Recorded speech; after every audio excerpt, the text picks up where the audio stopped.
rééducation du périnée est si souvent en échec. Dans mon cabinet de sage-femme, j'ai tellement souvent entendu, parce que les femmes, après l'opération, avaient quand même des problèmes. Oh là là, mais j'ai dit à mon chirurgien que ça me faisait vraiment mal, que ça allait pas du tout. Et le chirurgien qui répond, Madame, je ne peux rien pour vous, c'est dans votre tête. Et moi, évidemment, en tant que petite sage-femme, je n'ai aucune crédibilité parce que nous qui sommes sur le terrain, bien sûr, nous n'avons pas les diplômes pour être entendus. Je vais te raconter une expérience réelle de ma vie de sage-femme. Je faisais un remplacement dans une clinique privée et dans les cliniques privées, c'est le médecin gynécologue obstétricien qui vient sortir le bébé.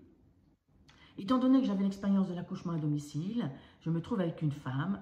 Le déroulement du travail de l'accouchement se fait très facilement et elle arrive au moment où j'appelle le médecin pour, entre guillemets, faire l'accouchement. Elle y arrive sans péridurale. L'obstétricien arrive, je me fais engueuler, il est furax parce qu'il n'y a pas de péridurale. Il ne supporte pas une femme qui crie, qui est dans son énergie de femme pour accoucher. Il appelle l'anesthésiste.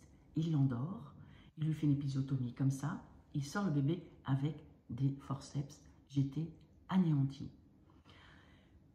Il se met à recoudre l'épisiotomie tout en parlant à l'anesthésiste parce que bien sûr en tant que sage-femme j'étais toujours transparente et il dit « Oh ben moi j'ai appris à mettre les bandelettes pour les femmes qui ont des problèmes d'incontinence et de prolapsus sur le tas. » J'avoue, là, je suis sortie de la salle et je l'ai laissé se débrouiller et j'ai démissionné 2 jours après. Si tu réfléchis bien, mettre des bandelettes, c'est que la personne qui se met des bandelettes n'a pas accès à la musculature de son périnée, alors que c'est une musculature accessible. Donc, si tu fais une opération, si elle marche, les femmes ne se plaignent pas, et j'en ai vraiment dans ma famille, donc je sais personnellement aussi ce qu'il en est, j'en ai entendu aussi beaucoup dans mon cabinet de sage-femme, les femmes ont honte de se plaindre de leur intime, ont honte que ça continue à se pisser dessus alors qu'elles ont été opérées, et pas que, des incontinences fécales, des blocages à ce niveau-là, c'est l'horreur. Donc certainement plus de 12%.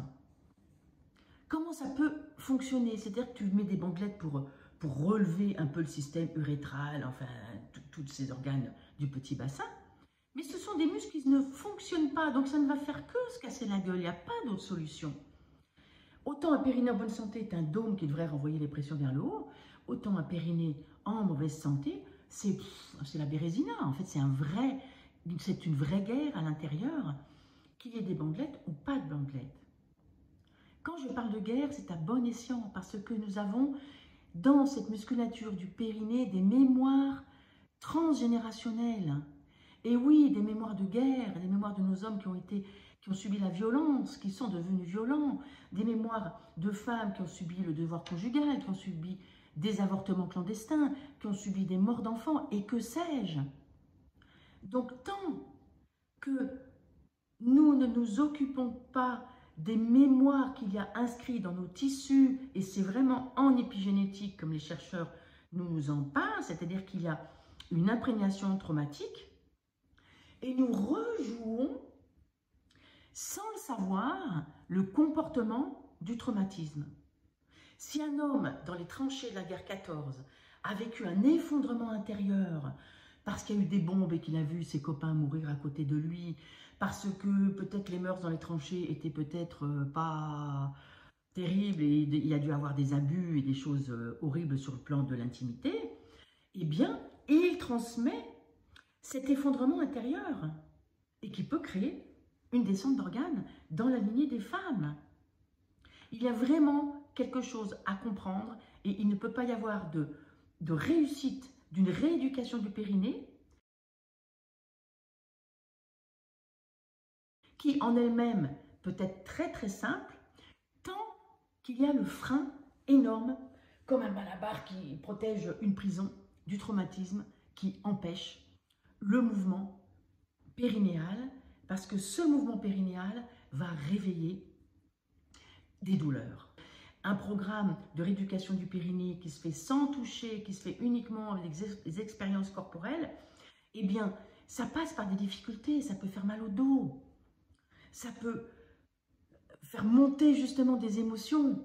Et j'ai monté ce programme justement pour gérer tout ça, s'occuper du côté traumatique, ainsi que qu'est-ce qui se passe dans le fait de faire bouger cette musculature. En soi, c'est très simple, mais le plus difficile, c'est d'arriver à être aidé pour traverser les difficultés.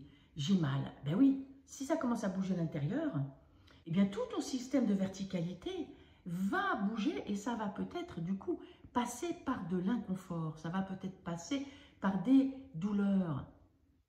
Et c'est en persévérant que tu vas y arriver. C'est en persévérant que tu vas y arriver.